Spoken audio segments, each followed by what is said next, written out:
Hi, and welcome to another episode of Inwward Bound for Mindful Living.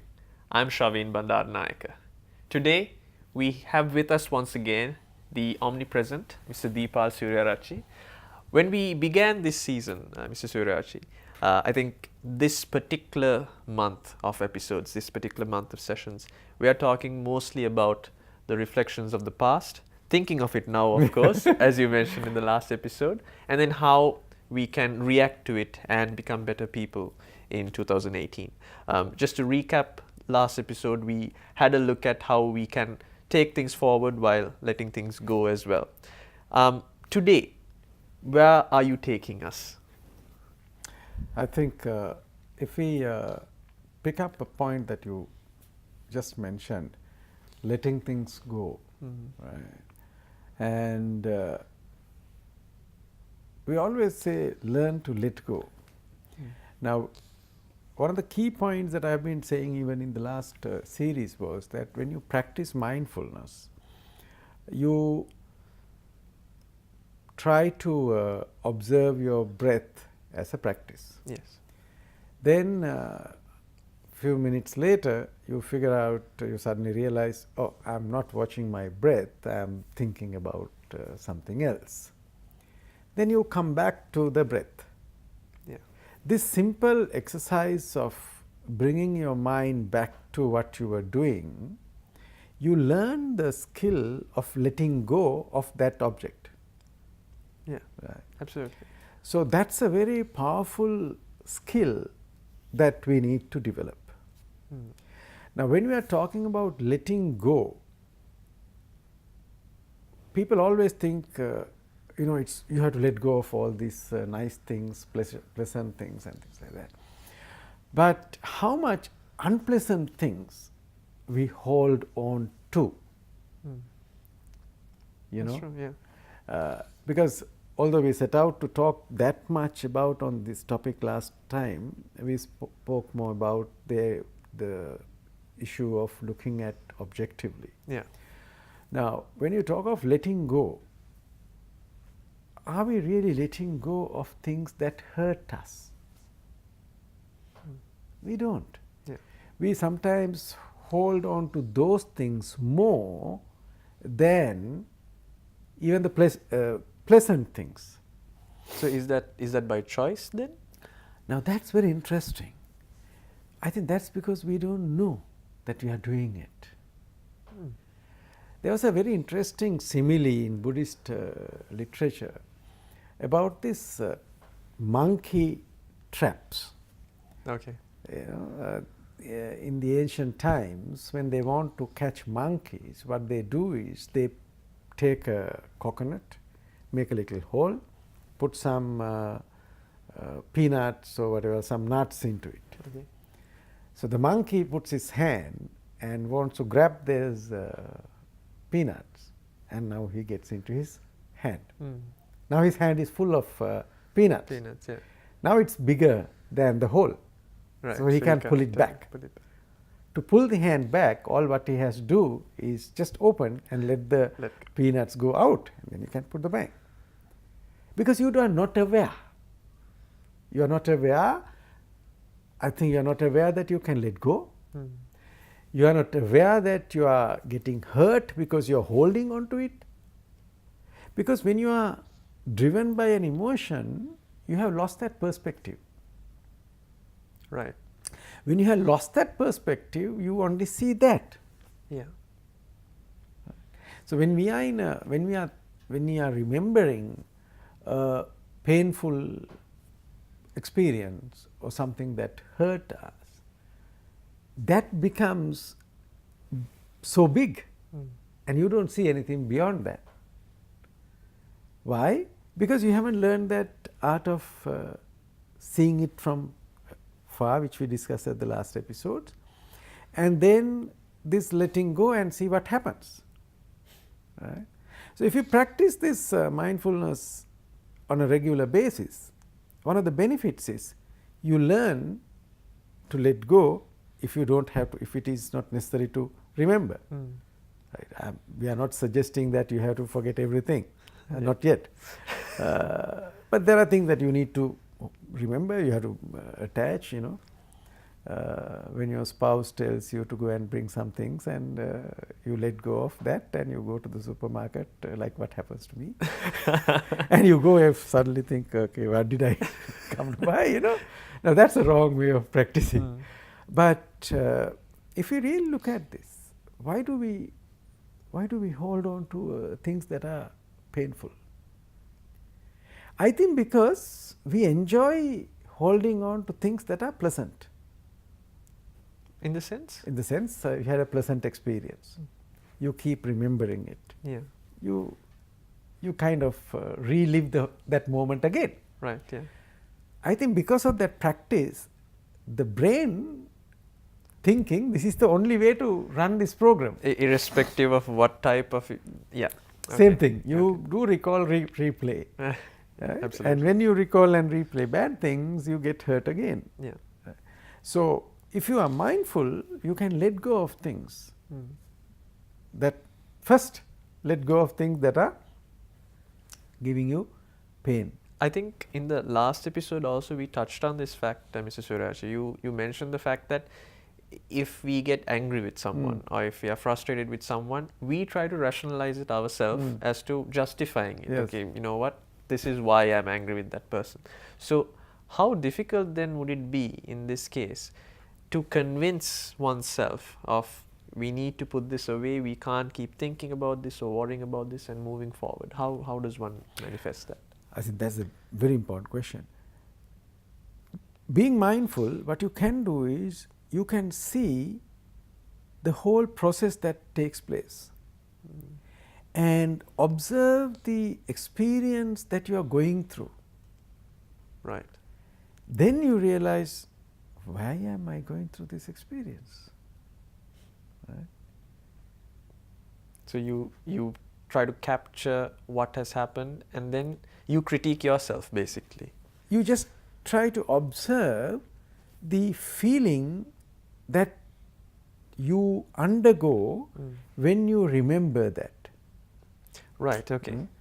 So like when we say we learn to observe the sensations of the body. Yes. This painful feeling is also a sensation to the mind. Yes. Okay. Right. Like when I think of a pleasant one, I get a pleasant sensation in my mind. When I think of a bad thing, that somebody did something bad to me and I am thinking about it over and over again, so ask, excuse me, what's the experience I am getting? Yeah. The moment I realize it is not a pleasant experience, I think that realization is enough to say, I don't want. Because if you get a bad smell, what do? You close your nose, you move out of that place. You see something that you cannot bear up. Some people cannot see blood, some people cannot see violence, you close your eyes. Yeah. There's a eerie noise that disturbs you. Yeah. And your body has some negative sensation, painful, you try to adjust. Same thing with your mind. I think that's a very interesting point as well. I think today we need to actually try to decipher and change and think of the mind and the body in two different contexts, but having pretty much the same outcome when you react to it in a certain way. Yes. And I think we need to address that point as well. But right now, I must unfortunately interrupt you, Surachi. We'll be right back.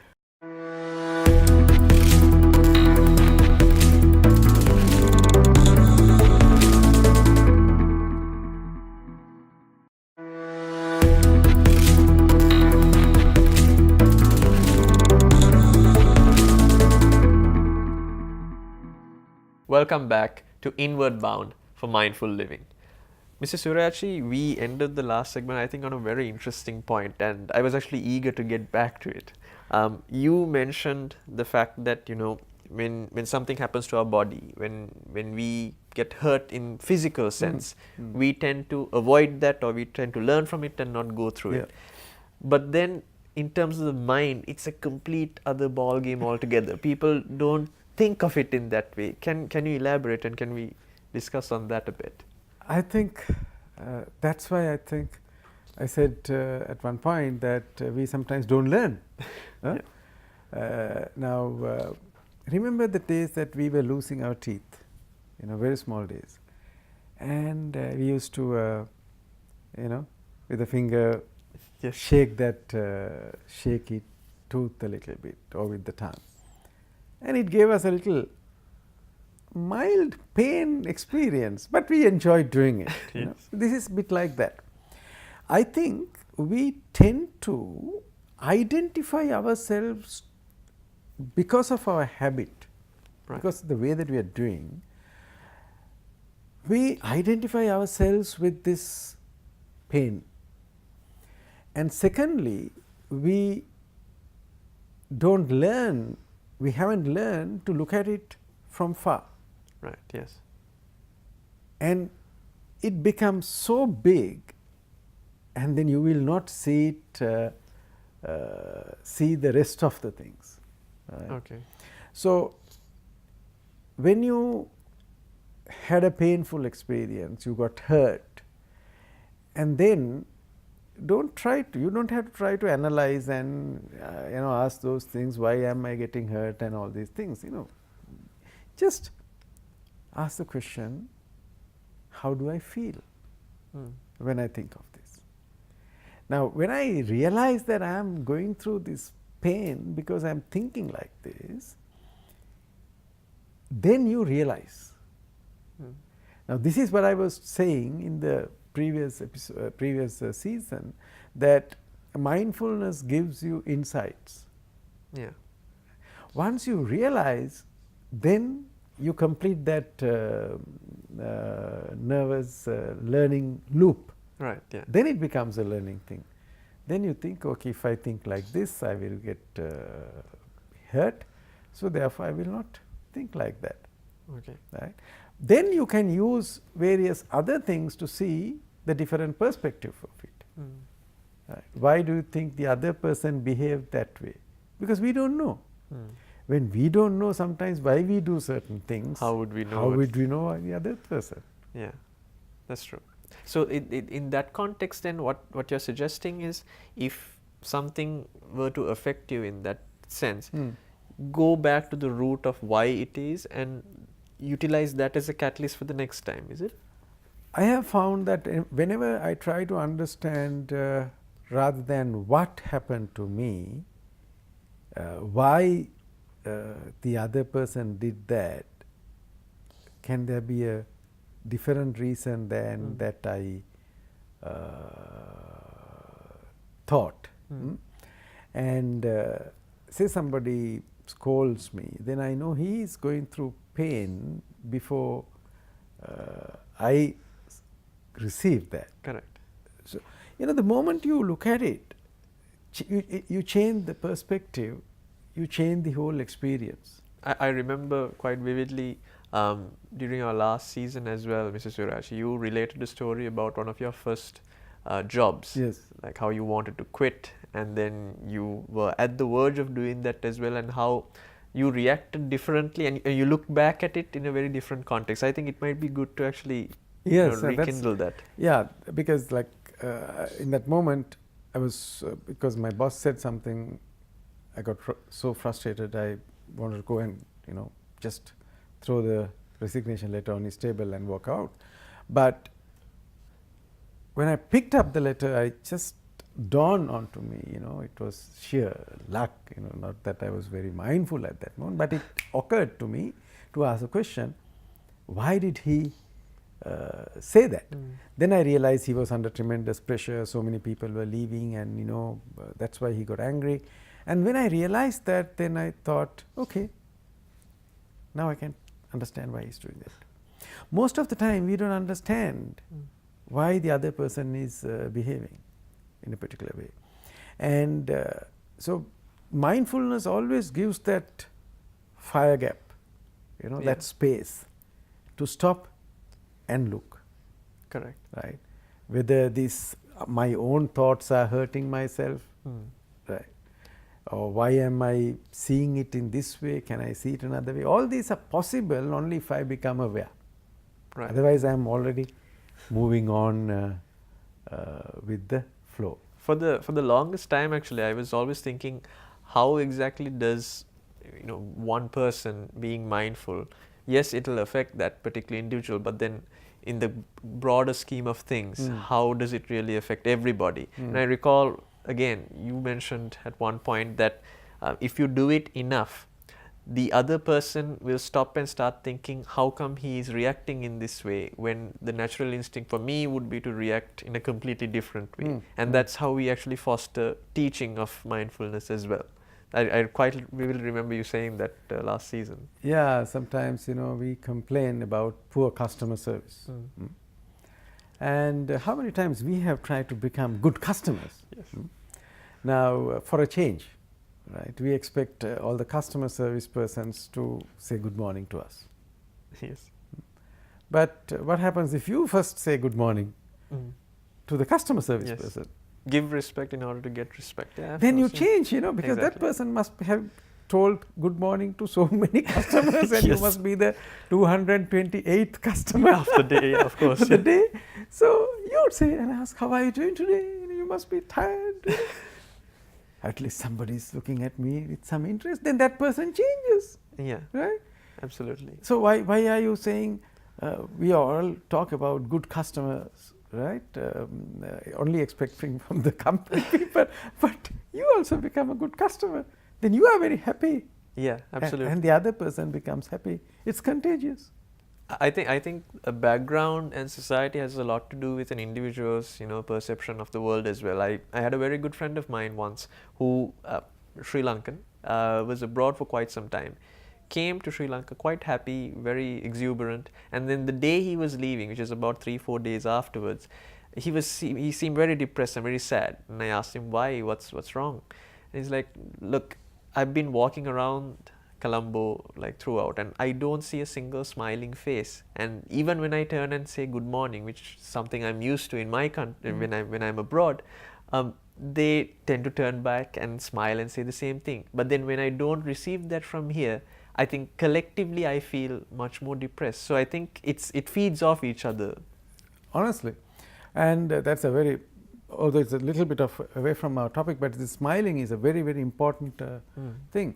Because when you smile, when you express happiness, somehow it creates happiness around. And I think we are losing some of these abilities. Right. Remember, just before the program, we were talking about this Sinhala expression saying, "Hinavevi inno." Yes. And that's a different, you cannot translate that into English. Correct. Yeah. Because hinavevi inno means that in spite of something negative has happened, මෙච්චර දෙයක් වෙලත් මේ මනුස්සයා hina වෙවි ඉන්නවා. Never gilunat banchon. So yeah, it's like he can be contented and be happy knowing this is how things happen. Correct. Now these are deep insights that were ingrained in our society. Yeah. And when you lost that, you suddenly find that people don't smile. And you are true. And recently a principal of a school mentioned that now he sees a lot of young people come to school, but they don't have smile in their face. So it's a major thing that is happening. I think we need to really... We will probably have a separate segment on that smiles. itself. But then how we need to take this in our journey and how we can enjoy it, that's something we need to touch on as well. But right now we are going to take a very quick commercial break. We'll be right back.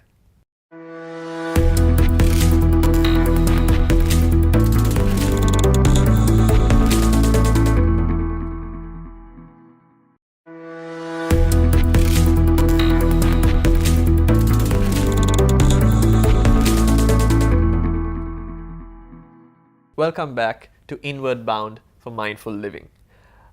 We left our last segment on the fact that there are certain things that happen in life that if you are able to look at it objectively and with a smile on your face, then you know that you've achieved something.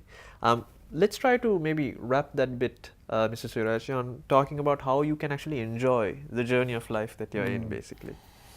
Yeah, sometimes we think that to enjoy, we have to complete the journey. What happens if you don't get the chance to complete the journey? So the best is to enjoy the journey. Now, why we don't enjoy the journey, so to say, you know, because we think this is not the moment to be happy. Mm. If you think this is the moment to be happy, then you'll find a way to be happy. Right. Look at kids. They are naturally happy until adults come and disturb them. Mm. What has happened to us? The moment we have become grown-ups, we are generally unhappy. Something major has to make us happy. You know? Sure, yeah. So there is something that has happened with growing up. Yes. So I think we have to degrow. So it's technically your natural state is unhappiness. You have to become happy. Yeah. As children are the other way around, That's basically. right. Yeah. So I think, and why are we missing the journey? Because we are never here. Mm. Now, I remember once, long time ago, I got into a train. We were going to Badul, I think. And so I came to the Fort station with this idea of getting a nice seat by the window so that I can have this beautiful view of the upcountry. And a beautiful journey. Beautiful journey. Somehow, by the time I reached, the train was full, and the place I got was in the compartment where the toilet is, and at that point there is no window. Oh. So I can see on one side the toilet entrance and the blank wall, and there was people right around me, and then after about 1 hour, 45 minutes, now I get only the bad smell. Then I remembered there was a famous movie series on TV when we had black and white TV in Sri Lanka called Kung Fu. Okay. In this Kung Fu series, there was this Kung Fu, not Kung Fu, this Chevron, not Chevron, how do you call it? These Chinese temples. Shaolin monk, and he always get into some situations, and he remembered the experiences he had as a little monk. Okay. And in one episode, he was put into a pit with snakes. Okay. And still he was calm. Then because he learned the lesson, be one with the moment. Right. Then I tried to be one with this moment. Without complaining about I can't see outside and my atmosphere is not clean and all that. Without complaining, I try to be one with that moment. Okay. And the moment I change my attitude towards that, somehow I didn't, I was not worried anymore. I was not agitated anymore. Right. Then instead of trying to look for this missing scenery, there were people. I start talking to them. Okay. Some were carrying stuff and going back home, you know, right? So I enjoyed it. So you sort of began your journey with one experience in mind. Expectation in mind. Exactly. And then you ended it with something else, might have been even far much better than what you originally anticipated. You don't know. Yeah. Yeah. You cannot compare. You cannot compare. Because so you don't wouldn't know what it was. Yeah, yes, absolutely. Right. I mean, yeah. So, but this lesson of be one with the moment, you know, so that is where we miss the journey. Because we sometimes want journeys of physical journeys and the journey in life and everything to happen according to some preconceived notion which is not real. So we are keeping our eye on something like far reaching that might not manifest itself in the first place, and then we lose out on everything. I think this is what most people, I think there are a lot of stories and like films even that showcase the fact that, you know, a person will neglect the family, neglect everyone around them, thinking, no, I must get to this point, I have to achieve this. And then ultimately when you get there, you don't have that, nor do you have anyone nor anything that was around you in the first place. I think this must be the story of the mankind throughout the history. Yeah. Because so many stories, short stories, movies, novels, films, and and we are continuing to not learn the art of enjoying the journey. I think as a precursor to that, and maybe as a way of contributing from our end as well, let's, if you don't mind, we can maybe continue the tradition we started this season as well, and give them a practical and sort of explanation on how this happens. Don't you think, Mr. Suraj? Yeah, why don't we try something different today? And as usual, close your eyes and come to the present moment, and try to label every experience that you are going through without identifying it. For example, the sounds, you say, I'm hearing.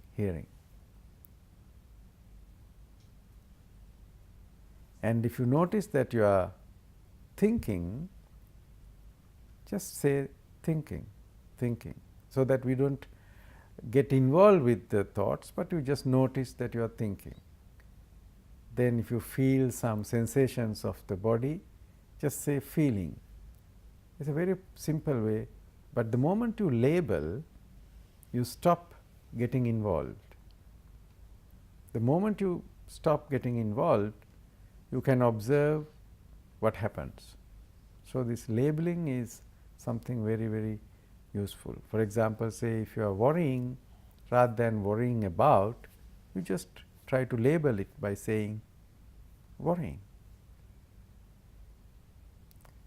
So this is a simple practice. You can open your eyes now, and this practice of labeling. Thank you ever so much, Mr. Suryachi. So once again, we hope that the remainder of your week is as mindful as the 30 minutes that you've spent with us. So until the next time we see you, goodbye.